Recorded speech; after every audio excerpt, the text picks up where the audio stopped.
നമസ്കാരം. പ്രവാസി മലയാളിയിലേക്ക് സ്വാഗതം. സൗദി രാജകുമാരനായ മുഹമ്മദ് ബിൻ സൽമാന്റെ ലക്ഷ്യമാണ് വിഷൻ 2030. ഇതോടുകൂടി സൗദിയെ ഉന്നതിയിലെത്തിക്കുക.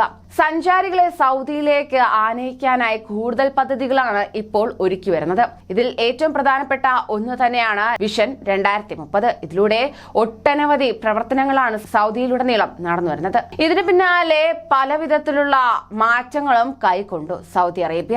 ഇപ്പോഴാ മക്ക നഗരത്തിൽ ചേരി വികസനത്തിന്റെ ഭാഗമായി ഇന്നു മുതൽ വിവിധ പ്രദേശത്തെ കെട്ടിടങ്ങളും മറ്റു നിർമ്മാണങ്ങളും ഘട്ടം ഘട്ടമായി പൊളിച്ചു നീക്കുമെന്ന അറിയിപ്പാണ് വന്നിരിക്കുന്നത്. അൽമസ്ഫല പ്രദേശത്തുള്ള അൽ കിദ്വ മേഖലയാണ് പ്രവൃത്തി തുടങ്ങുന്നതെന്ന് പദ്ധതിയുടെ ഔദ്യോഗിക വക്താവ് ഡോക്ടർ അംജദ് മഖ്ദിബി വ്യക്തമാക്കി.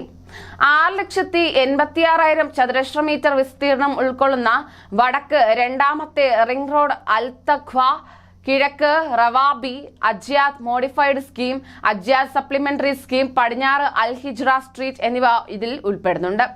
മക്ക അൽമുഖറയിലെ ചേരികളുടെ സാഹചര്യം പരിഗണിക്കുന്നതിനായി തന്നെ മന്ത്രിതല സമിതി കണ്ടെത്തിയ മുൻഗണനാ വികസന കേന്ദ്രങ്ങളിലൊന്നാണ് അൽ കിദ്വ എന്നും ഡോക്ടർ മഖ്രിബി ചൂണ്ടിക്കാണിച്ചു. മക്ക നഗരത്തെ നിക്ഷേപാവസരങ്ങൾ ആകർഷിക്കുന്ന ഒരു ആധുനിക നഗരമാക്കി മാറ്റുക, ചേരി നിവാസികളുടെ ജീവിത നിലവാരം മെച്ചപ്പെടുത്തുക, അവർക്ക് നൽകുന്ന ആരോഗ്യ സാമൂഹിക സേവനങ്ങൾ മെച്ചപ്പെടുത്തുക, കൂടാതെ ആ മേഖലകളിലെ വ്യവസ്ഥാപരമായ ലംഘനങ്ങളെ നേരിടുക എന്നിവ ലക്ഷ്യം വച്ചാണ് ചേരി പ്രദേശങ്ങൾ നീക്കുന്നത്.